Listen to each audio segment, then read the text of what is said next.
대한민국과 일본과의 경기가 이렇게 끝났습니다. 자, 최종 스코어 1대 0으로 김민우 선수가 오늘 1대 0으로 75분 만에, 후반전 75분 만에 결승골을 넣으면서, 자, 일단 오늘 대한민국 대표팀이 이제 8강으로 진출했습니다. 자, 일단 오늘 그래서 이게 중요한 거 뭐냐면, 대한민국 대표팀이 오늘 이 상황에서 일본 상대로, 전반전은 어차피 0대 0이었지만 후반전의 상황에서는 1대 0으로 만들어준 덕분에 오늘 결국에는 이제 한일전 원순 이제 대갚았습니다. 이제 자, 일단 아까 전에 일단 전반전 상황에 봤을 때는 대한민국 대표팀도 지금 점유율도, 아까 점유율이 45대 55였잖아요. 근데 이제 보니까 대한민국이 볼 점유율이 47%, 그리고 일본은 점유율이 53%로 일단은 뭐 일본이 리드를 했고요. 그리고 슈팅 숫자가 일본이 11개, 그리고 우리는 5개 슈팅으로 이어졌고, 그리고 유효 슈팅도 각각 3개씩으로 이어졌고요.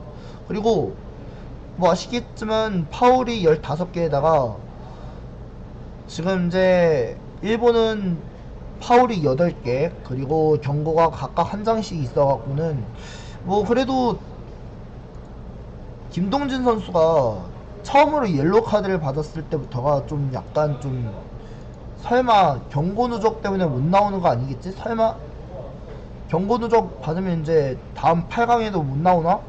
생각하시는 분들이 있을 거예요. 근데 이제는 뭐 다행인 게 뭐냐면, 변준수 선수도 일단은 경고 누적 때문에 못 나왔던 점이 있지만 다음 8강전에는 나올 수 있다고 합니다.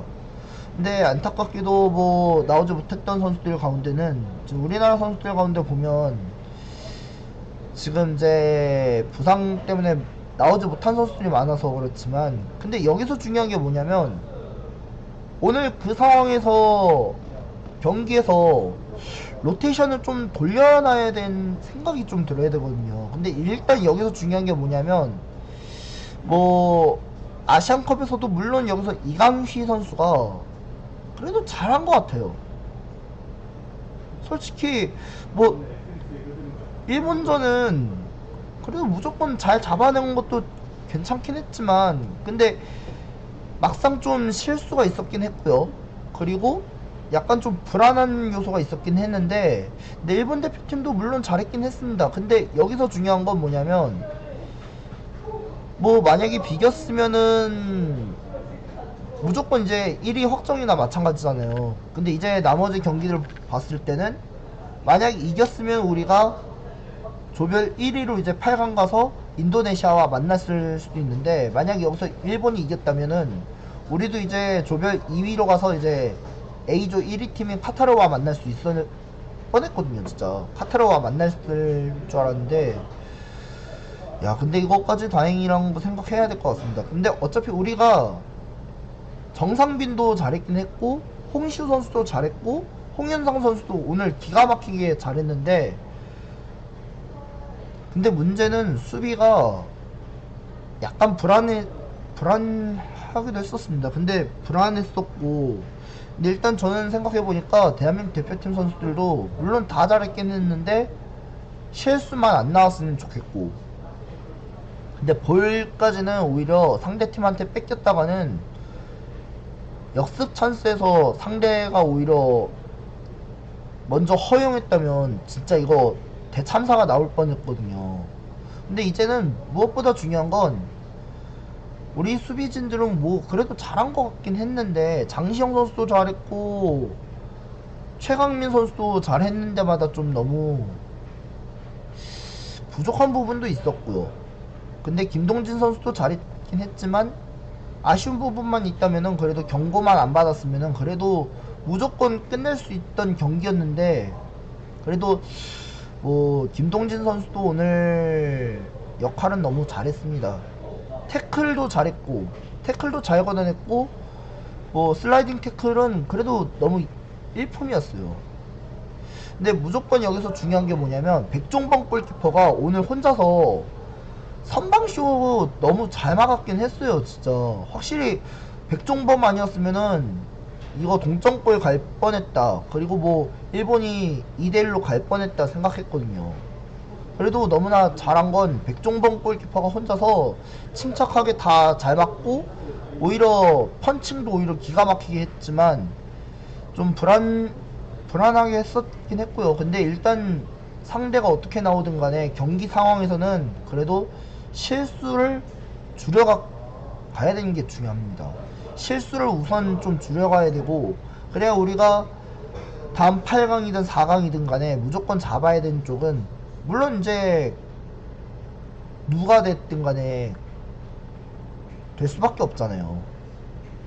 그렇기 때문에 뭐 물론 이제 8강 상대가 이제 인도네시아지만, 인도네시아는 만만하게 본 팀은 아니고요. 근데 일단 인도네시아 같은 경우는 공격적인 빌드업이나 후방 압박, 후방 빌드업이나 뭐 공격적인 찬스, 역습 찬스 같은 경우에도 많이 나오긴 해요.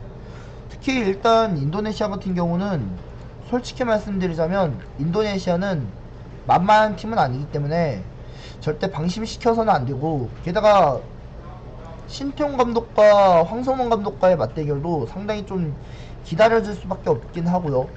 그리고 사우디하고 베트남과 경기가 있고, 근데 만약에 여기서 사우디가 이기면은 2위 팀인 이제 베트남과 만나기는 하고요. 그리고 우즈베키스탄과 태국과의 경기를 상대하지 않을까 생각하는데, 근데 만약에 여기서 이제 이따가 이제 30분 되면은 이제 이라크와 만나고, 그리고 태국과 타지키스탄과의 경기가 있는데, 여기서 이제 중요한 건 8강에서 4강 상대가 누가 될지는 끝까지 정해봐야 될 것 같습니다. 그리고 끝까지 봐야 되는 이유가 있어요.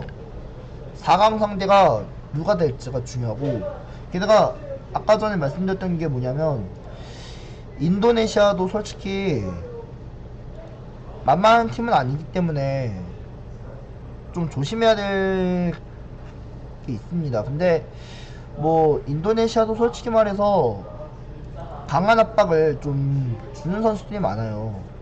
헤르디난 선수나 뭐 술라에만 뭐 태구인가 뭐 태구 선수인가 뭐 아무튼간에 얘네들이 공격을 너무 잘해요 지금.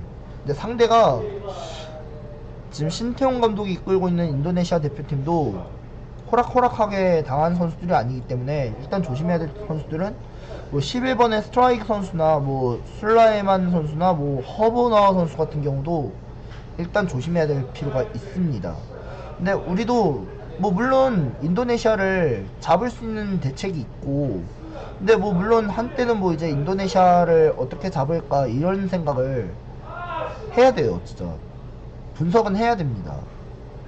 근데 황선홍 감독도 솔직히 말해서 인도네시아는 오히려 강한 팀이지만 얕잡아 보면 큰 코 다칠 수 있다 생각할 수도 있습니다.